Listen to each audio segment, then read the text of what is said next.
আরও আন্দোলনকারীকে হত্যা করা হলে ইরানে কঠোর আঘাত করার হুমকি ট্রাম্পের। ভেনেজুয়েলার সামরিক অভিযানের রেশ কাটতে এবার ইরানকে হুমকি দিয়েছেন মার্কিন প্রেসিডেন্ট ডোনাল্ড ট্রাম্প।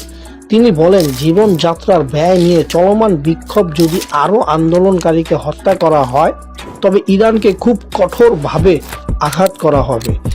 গতকাল রোববার গভীর রাতে মার্কিন প্রেসিডেন্টের উড়োজাহাজ এয়ারফোর্স ওয়ান সাংবাদিকদের ট্রাম্পে বলেন, আমরা পরিস্থিতির ওপর খুব কড়া নজর রাখছি। তারা যদি আগের মতো আবারও মানুষকে হত্যা করা শুরু করে তবে আমি মনে করি তারা যুক্তরাষ্ট্রের কাছ থেকে খুব শক্ত আঘাত পেতে যাচ্ছে। ট্রাম্পের হুমকির জবাবে ইরানের পররাষ্ট্র মন্ত্রণালয় আজ সোমবার সকালে বলেছেন, ইরানের অভ্যন্তরীণ পরিস্থিতি নিয়ে ইসরায়েলি প্রধানমন্ত্রী বেনিয়ামিন নেতানিয়াহু এবং যুক্তরাষ্ট্রের কট্টরপন্থী কর্মকর্তাদের এসব বক্তব্য মূলত সন্ত্রাসবাদ ও সহিংসতাকে উস্কে দিচ্ছে। ইরানের পররাষ্ট্র মন্ত্রণালয় আরও যোগ করেছেন, জায়নবাদী গোষ্ঠী আমাদের জাতীয় ঐক্য নষ্ট করার জন্য যে কোনো সুযোগের অপেক্ষায় বসে আছে।